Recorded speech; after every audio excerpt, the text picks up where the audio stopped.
working for his campaign, with your writing checks for him, with your putting out yard signs, and with your getting the word out. So thank you, and here's our next Senator, Mandela Barnes.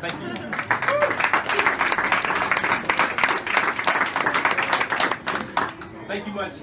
Thank you so much, Sandy. Thank you so much, David. Thank you, Pablo. Thank you, John. Thank you, everybody who made this event already a success.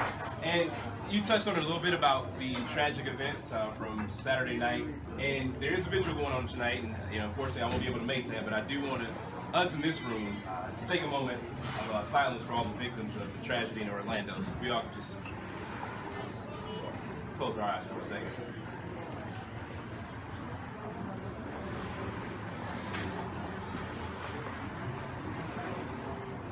Thank you. So, I am State Representative Mandela Barnes, and there are a couple introductions, a couple more people I do need to thank in the room, because I do see School Board Director Larry Miller in the room from Milwaukee Public Schools. With a little bit of food right now, I see County Board Supervisor, Marcelia Dickinson.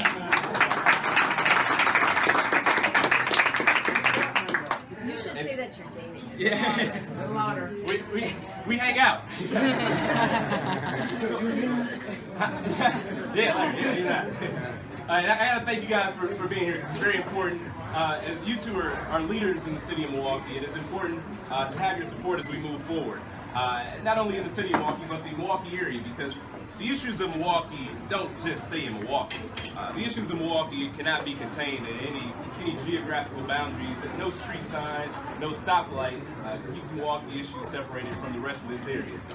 And you talked about the diversity of the 4th Senate District, which is very important, because the district goes from the lake to the County Line Road to the west and to the north. And there are a lot of personalities in the 4th Senate District. There are a lot of varying income levels.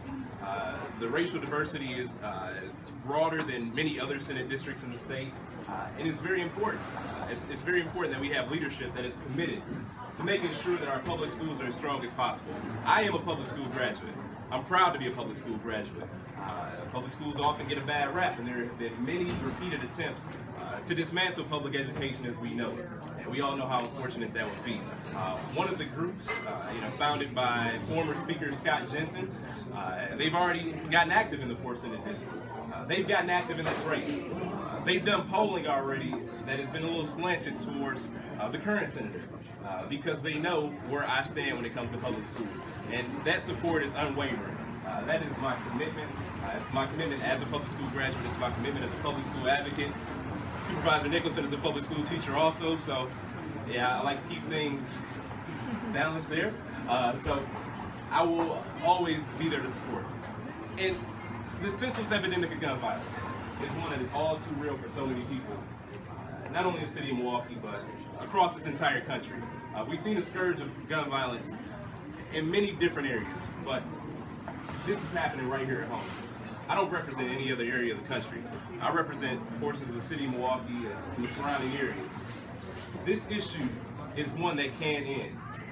This is an issue that we have the task, the bold task, because it won't be easy. It will not be easy at all, because there's a lot of money that keeps guns on the streets. There's a lot of money that keeps our streets unsafe. There is a lot of money. And we combat that with people power. In my first race, I was grossly outspent, but I was able to organize people. My background is community organized. I was able to get people together. We weren't always in the same rooms together. We were able to have conversations that weren't always easy. And we got from a starting point where people questioned why I was even in the race to a 68-32 victory on August 14, 2012.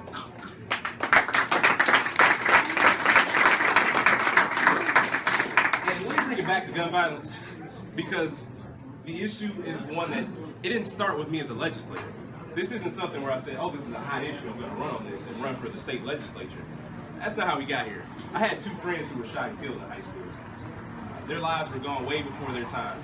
And that should not have been the case, because these weren't the 2 guys that you would see on the news who were out, robbing, stealing, or living some lifestyle that brought them to danger. They were in the wrong place at the wrong time. I lost more friends after we graduated high school to gun violence. And I know that we as a city, we as a state, not only can we do better, but we have to do better.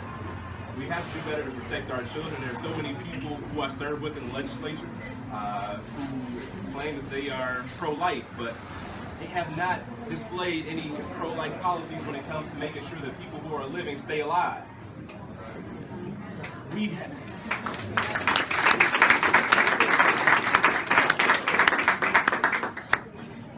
And at the root of those two issues, the root of education, at the root of public safety, is economics.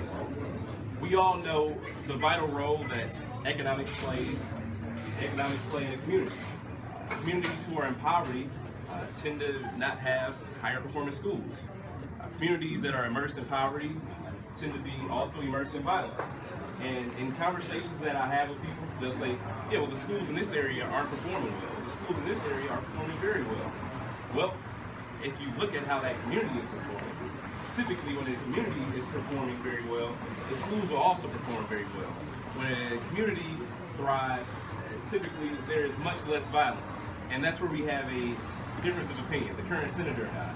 We look at making poverty even worse. We have a lot of payday loan stewards who go into low-income communities and they charge up to 300, 400% interest, even higher.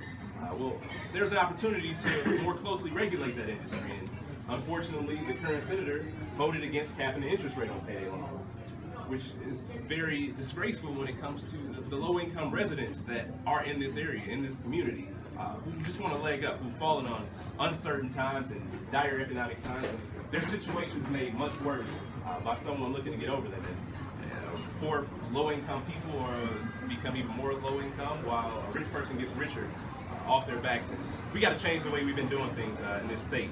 I'm committed to take this fight not only to August 9th, but through November, because we know who the Republicans nominated to become president of the United States. We thought Scott Walker was bad, which he is. We think Robin Vos is bad, which he is. But if we are not active in November, throughout November, from today, June 13th, to November 8th, Donald Trump could very well become the president. Anyone in that race has a 50% chance of winning. And that's why, I don't like to be selfish at all, because as much as winning this race is, important, I feel it's important. We got a lot of work to do, a lot of bigger fish to fry. So I ask that you are with me on August 9th. I ask that you talk to your friends about this race that takes place on August 9th. I ask that you pull out your checkbook and write a check to this campaign, because we can't do it alone. It's going to cost a lot of money. There are a lot of well-funded interests who are going to be against this campaign. But today, all the way to August 9th, we tell them no at every step of the way. And I also need you to make sure you vote.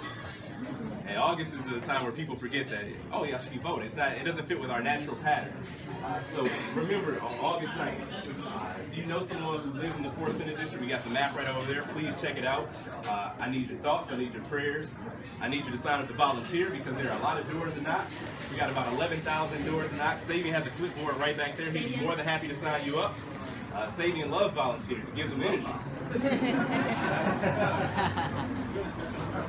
So I've talked way longer than Jenny told me to talk, and I know people want to eat and have a couple of drinks because it's still happy hour.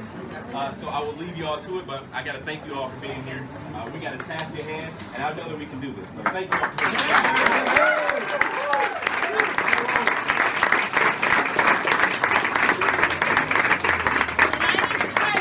Make sure that you keep me busy and write lots. Keep busy. So thanks again. Thank you.